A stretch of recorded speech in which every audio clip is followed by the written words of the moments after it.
Ngikubingelele mbukeli ngiphinde ngomukele kwesimanje sekuthakaza indaba efika ngaso isikhathi ungezwe umchunu ke lapha ke owuyena ke upresident ke wamabhinqa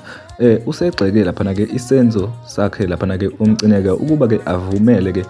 le yangoma kazwelonke ke kube khona ke abangena ke nebhokisi lomncwabe kanti ke lelo bhokisi ke kuzovuka umuntu ke phakathi uthi ungezwe umfoka mchunu ke leyo nto ke ayivumelekile ke lapha kwaZulu ke lokho kuyinto ke embi ngempela ke lento ke eyenziwe uyena lapha ke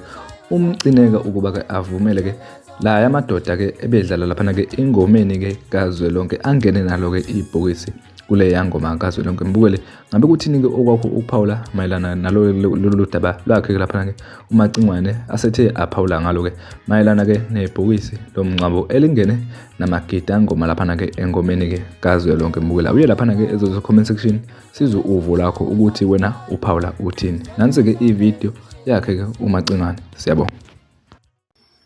Mcineka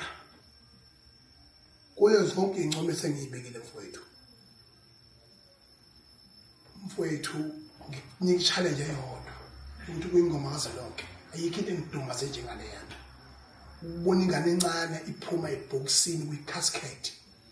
izogida ingoma akulona ipoint lelo uma kuhlangene abantu kwaZulu begida ndawonye umthandazo lowo ilona sonto lethu leliyisonto ayikho into edlula le yathina ekukhulu sikhulumela nobaba omkhulu bethu nento esikhulumela nempepho yethu nento yakha izolo nesakusasa angeke sivume ukuthi kube khona isimo esinjengalesiya leyanto ayihlekisi leyanto ayimangazi leyanto iyadumaza ibanga amahloni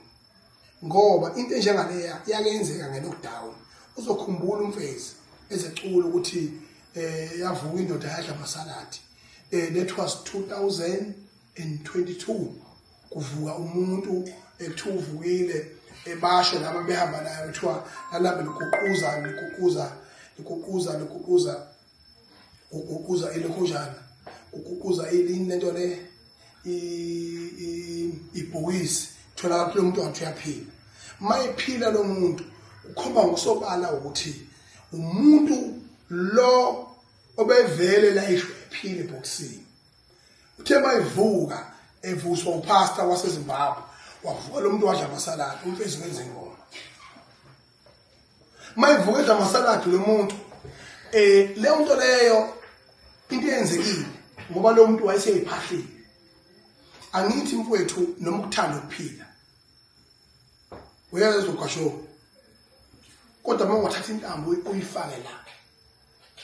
uyilengise phezulu singekho thini ukhahlele ibhakede uzofa ngithi okukhombisa ukuthi ke noma akwenza lokho kodwa uma ungayiphahlela wena uthi mina sengibongile ngokuphila sengisesilinganisweni sokufa uzokufa ngithi ngoba wena uNkulunkulu odalayo ngokwempilo yakho ngaphezulu ukuba uNkulunkulu ezinganeni zakho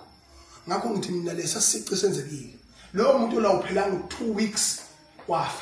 wafa lokwangempela ke manje engaseyona umuntu ngithi ke njengamanje amagosa abelapha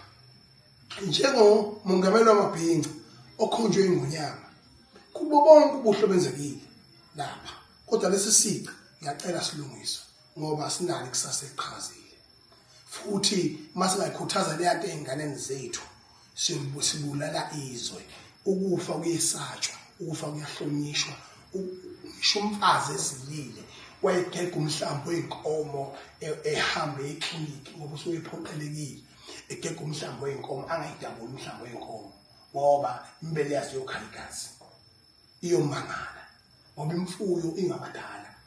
uma thina sihlangana ngomthandazo wengoma sithandaza kuyikhona amatshitshi kukhona insizwa engase zembathela umuntu ezidela impilo zazo sihlabe zimbelule kukhona abaholi uma singavumela into yokuthi kungakhona ingane ekuthiwa